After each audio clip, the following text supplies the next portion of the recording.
Morning. Well, this is a tutorial that Lynn, who's Bead Fairy 1, I just gave her a, she was having a giveaway, and it was a altered matchbox cork or domino, I think. Anyway, and I sent her one, and I gave her a few goodies, and I did it in an altered French fry box. Now, I got my template from Cameo Silhouette, but I've actually done a bit of research and had a look online, and you can get the templates if you just put in French. I think I've put in French fry box templates in Google, and if you go to images, there's quite a few there. So it just depends on what style you want, or if you've got the Cameo, it is in the Cameo there. So basically what I've done is this is what I had cut out from my other one. You could do it with double-sided paper or anything like that, but basically I just drew around this because I couldn't be bothered to get my Cameo out again. I just drew around this, the inside of this, and then I cut out, and then what I've done is I've just basically sort of had a look and tried to visualise what a French fry box would be like, and just sort of tried from memory, and I've scored along here, and then I've sort of had a look up these bits here, because these bits will have to match this bit here. So then I scored straight up there, and these are going to stick on the inside. Okay, then along here I just scored along there, and then obviously along here where it comes in at its narrowmost point, and then I've scored it across there as well, and made a mountain fold there. So then that will then sit up there, and these bits along here, I don't know if you can see that, along here will then match up. So I'm just going to glue it together, or stick it together. I have used wet glue on my other ones, but obviously for this I've just used double-sided tape. Pop that in a bin. I'm trying to keep tidy and organised. Okay, so pop that on the inside.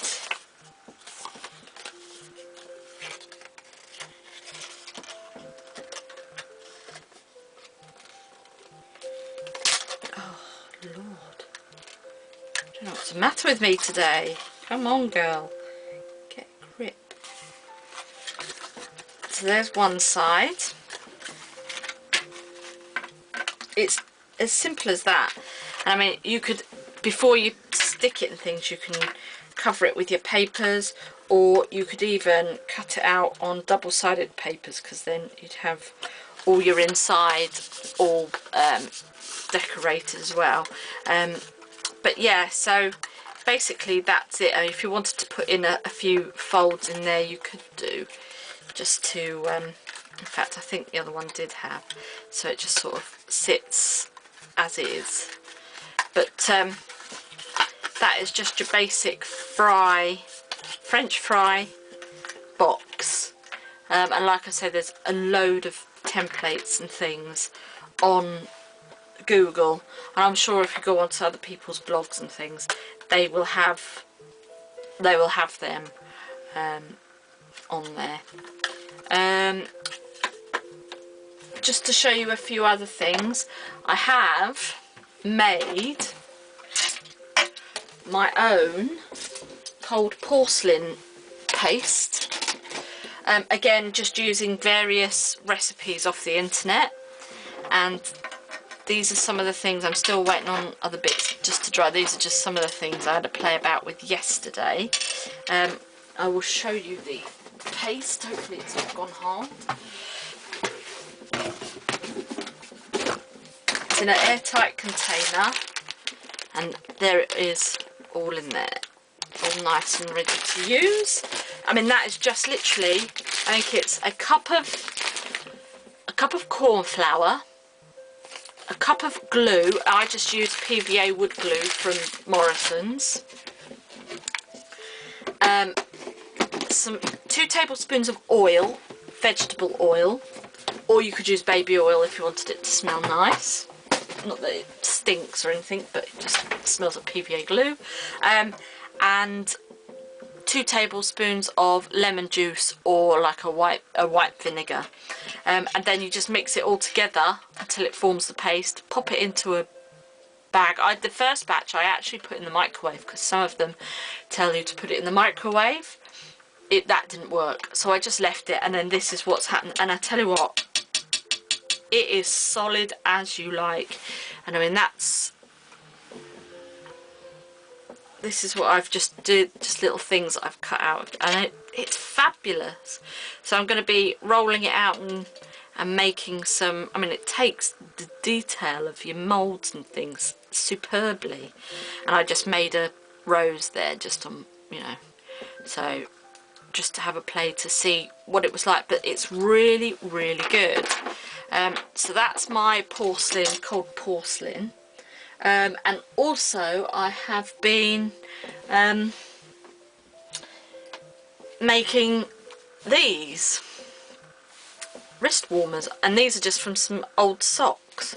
I've cut the foot off, sewn underneath, and then I've just got some of my lace and sewn around the top, and it just keeps the forearms warm. Or when you're out, you can pull them down a bit and use them a bit like a fingerless glove. But you can actually do it with the fingerless glove. With these socks it wasn't possible, but with the socks you cut across the foot, then you leave a bit and then cut across there in the heel, so then you actually do get a fingerless glove.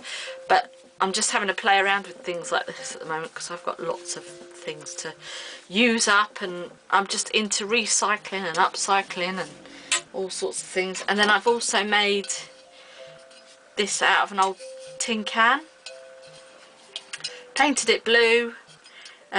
I put some of the, after I painted it with some acrylic paint, I put the Studio Multi-Medium on there just to sort of protect it. And then I've painted on these flowers freehand, and then I've sprayed it with the Crafter's Companion Spray and Shine, just to protect it until it gives it like a varnish. So that's that one that I've done. I'm doing a male one as well, but I haven't sprayed this one yet. But I've just made, like, I've punched out 2 holes, and then I'm going to think of something to do on there. And also, God, this is show and tell. I've made this out of some of Sheena Douglas's stamps for somebody's Christmas. So I've done that. And also I've been making little Christmas decorations, and this is my little Christmas wreath that I've made with wire. Just move it out of the way. Yeah, Christmas wreath that I've made with wire and some seed beads. So hopefully I've got another few bits and pieces to do, and I'll show you a few more tutorials and things. But hopefully that, you know, it's great because you can put all sorts of things in there then, and then you can send them away. Ideal for a swap, as Lynn said. So hopefully that will give some people some ideas. And I think that's enough rambling, so keep crafting.